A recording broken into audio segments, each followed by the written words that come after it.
Aujourd'hui, nous allons voir quelque chose de particulier, c'est le droit de la musique. Chloé, c'est parti. Qu'est-ce que tu peux nous dire un peu de ce droit-là qui est particulier? Alors, le droit de la musique, je vais surtout vous expliquer la spécificité de la musique à la différence du cinéma et de l'audiovisuel. Et voilà, il y a plusieurs intervenants, il y a plusieurs participants à la création d'une chanson. Vous avez en fait l'œuvre et ensuite l'interprétation. Alors l'œuvre, qui intervient dans l'œuvre? L'auteur des paroles, donc le parolier, et ensuite le compositeur, celui qui va composer la musique. Ces auteurs, au sens large, sont représentés par ce qu'on appelle les éditeurs. Les auteurs-compositeurs peuvent être aussi en indépendant. Généralement, ils sont représentés par un éditeur qui va se charger de promouvoir et de gérer les œuvres. Ensuite, vous avez l'interprétation. C'est l'interprète qui chante. Ensuite, vous avez les producteurs de phonogrammes qui sont, au sens du code de la propriété intellectuelle, un ayant droit sur les interprétations, sur les enregistrements. Alors, les producteurs, c'est essentiellement les maisons de disques, les majors,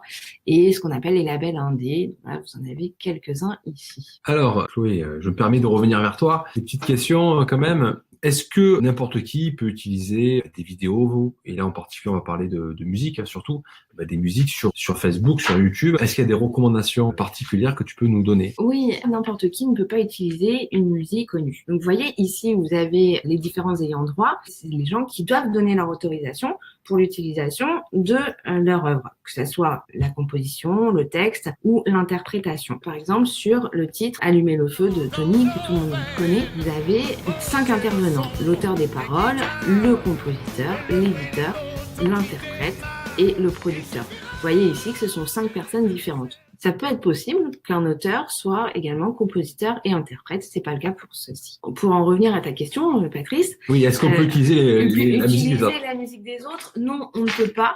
Il faut nécessairement demander l'autorisation d'un tiers. Donc, par exemple, si vous voulez faire une reprise, il va falloir demander une autorisation, faire une déclaration près de la SACEM. On a un exemple, SOS d'un terrien en détresse, dont la version initiale était faite par Balavoine et la version antérieure par Grégory Le Marchal. Ensuite, l'adaptation, ça va être différent puisque ça va nécessiter l'autorisation des auteurs, compositeurs et éditeurs. Alors là, vous avez la reprise, par exemple, d'Allumer le feu par Brigitte, qui est un autre groupe. Et quand vous entendez l'extrait, vous vous rendez bien compte que il s'agit effectivement des mêmes paroles, mais que par contre la composition et l'interprétation a été faite différemment. Aussi, vous avez le remix qui est utilisé surtout dans la musique électronique. Là, pour le coup, il faut demander l'autorisation de tous les ayants droit, puisque vous allez prendre la version originale, donc l'œuvre, la composition, l'interprétation, et vous allez changer la rythmique. Il faudra donc demander l'autorisation de tout le monde, puisque vous touchez à l'œuvre de chacun. Alors, par exemple, vous pouvez écouter un extrait de Scott McKenzie, San Francisco, qui a été remixé par Global DJ. Les samples aussi, oui. Ah oui, alors les samples, c'est ce qui est utilisé très souvent en musique urbaine et en musique électronique. Pour le coup, vous allez prendre un échantillon d'une musique que vous allez intégrer dans votre chanson, votre œuvre nouvelle. Là, pour le coup, il faudra également demander une autorisation à l'ensemble des ayants droit. À titre d'exemple, vous avez un titre de Chic et qui a été repris par Mojo dans le titre Lady, qui est très connu. Alors le sample, il existe encore autre chose. Alors la sonorisation d'image, généralement, c'est ce qui est le plus utilisé actuellement sur YouTube.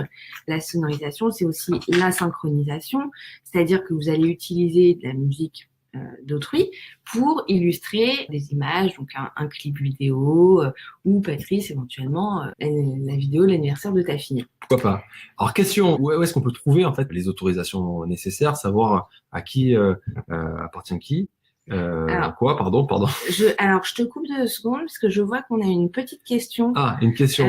En direct. Comment déclarer un titre à la SACEM facilement? Cette démarche est complexe. Effectivement, déclarer un titre à la SACEM, c'est complexe dans la mesure où il faut déjà avoir une exploitation de l'œuvre publiquement, au minimum 5, et faut avoir une petite expérience d'auteur. La meilleure des choses, c'est pour les œuvres, leur préserver et préserver leur antériorité, c'est de se les envoyer en lettres recommandées si elles ne sont pas exploitées. Ensuite, vous avez aussi la blockchain qui est en train d'être développée pour préserver les droits justement des auteurs sur leur œuvre et qui vont apporter une date certaine à l'enregistrement.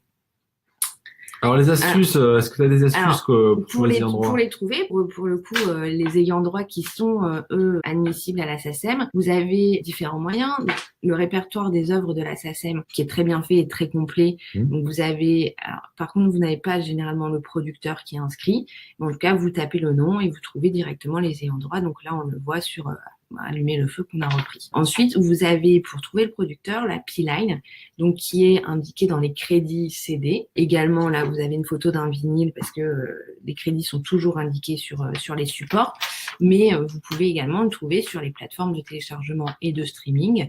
Donc, c'est le petit P avec le rond autour. Vous avez la date d'enregistrement et le nom du producteur de phonogramme. Si vraiment avec tout ça, vous trouvez pas, il y a le site Discogs qui est très bien fait et qui vous donne énormément d'informations. Donc ça, c'est pas mal, ça. Profitez, hein, si vous avez encore d'autres questions, on est vraiment là pour y répondre. C'est vraiment avec un grand plaisir. Est-ce qu'il y a des autorisations nécessaires, particulières, à avoir? Alors oui, les autorisations, comme je vous l'ai dit antérieurement, il va falloir les demander. C'est pour ça que vous allez chercher les ayants droit, c'est pour savoir à qui vous adresser. Donc généralement, quand les auteurs, compositeurs et interprètes sont connus, ils sont un éditeur qui va les représenter et un producteur qui les représente. Donc vous allez passer par ces deux entités pour obtenir votre accord. D'accord. Alors par contre, je vous donne quand même une astuce, il existe des exceptions.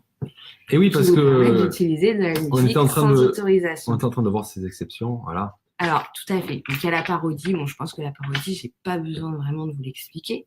Ensuite, l'information, la courte citation, l'analyse musicale, c'est un peu ce qu'on est en train de faire, si on entend le son. Enfin, vous avez le domaine public. Il y a des œuvres, effectivement, qui sont tombées dans le domaine public.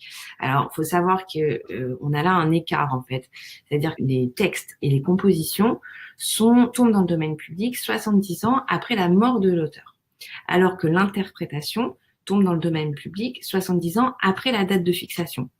Ça veut dire que vous pouvez avoir une œuvre qui n'est pas dans le domaine public, mais une interprétation qui l'est. C'est le cas, par exemple, pour des titres de Léo Ferré, Jacques Brel, Édith Piaf, etc., qui ont été enregistrés avant 54, donc 57, donc qui sont tombés dans le domaine public. Par contre, les œuvres, elles, ne le sont pas. En tout cas, je vous invite à faire quelque chose, c'est à toujours indiquer les crédits. Il y a également récemment les Creative Commons, donc ça fait à peu près 10 ans que c'est apparu, et là, vous pouvez trouver ce qu'on appelle des titres libres de droit. Je vous invite à aller sur le site. Voilà, ensuite, demandez une autorisation et ça sera la meilleure des choses à faire. Alors, il y a une question qui s'affiche, hein. Les royalties, droits d'auteur, pour qui, combien de temps? Tu as un peu répondu quand même. Alors, j'ai un peu répondu, c'est-à-dire que pour qui, bon bah, je rentre pas dans les détails, mais d'un point de vue général, vous allez avoir les auteurs, compositeurs, éditeurs, interprètes et producteurs de phonogrammes. Pour combien de temps? 70 ans à compter de toute la vie de la chanson, de l'œuvre pour ce qui concerne les droits d'auteur et 70 ans après la mort. Et pour ce qui concerne l'interprétation, c'est 70 ans après la fixation, la date de fixation. En ce moment, il y a quand même une actualité malheureusement brûlante, pour ne pas dire autre chose, hein.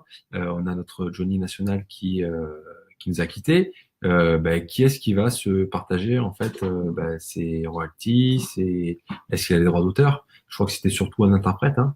Alors, Johnny, sur la majorité de ses titres, était interprète. Donc, comme je vous l'ai dit, les ayants droit touchent des redevances pendant 70 ans à compter de l'enregistrement, de la fixation de l'interprétation.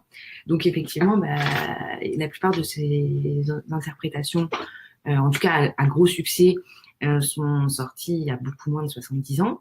Il va donc y avoir des redevances qui vont sortir et ce sont ses héritiers. Alors, j'ai cru comprendre en lisant la presse que il avait choisi peut-être de passer par un autre pays pour la gestion de ses droits.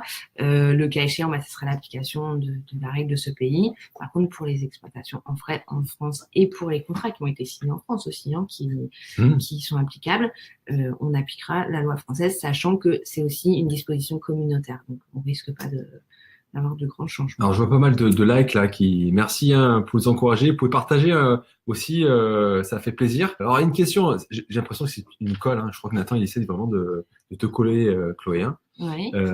Alors. On peut montrer sa question, voilà.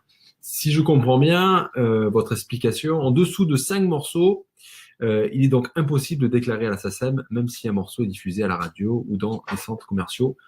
Je ne crois pas qu'on y dit Alors, à ça, non, Nathan. non. En fait, il faut qu'il y ait 5 exploitations par titre, 5 représentations publiques, exactement. Si un titre a été diffusé en radio et dans les centres commerciaux, a priori, il a été diffusé plus de 5 fois.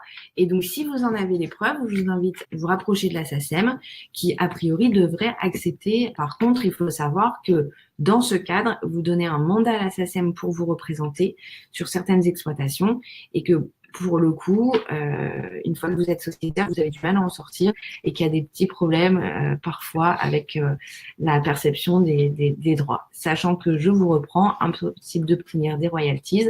En matière, la SACEM ne s'occupe que des droits d'auteur, c'est-à-dire des auteurs et compositeurs, éventuellement réalisateurs.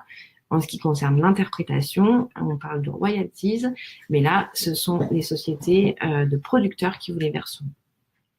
Ok, bon, en train de terminer, d'arriver au terme de ce Facebook Live. En tout cas, je voulais vous souhaiter une bonne continuation. On va vous dire à la semaine prochaine, sans doute. J'espère. Oui, je pense que c'est toi, Patrice, qui intervient la Et semaine oui, prochaine. c'est moi. À la semaine prochaine.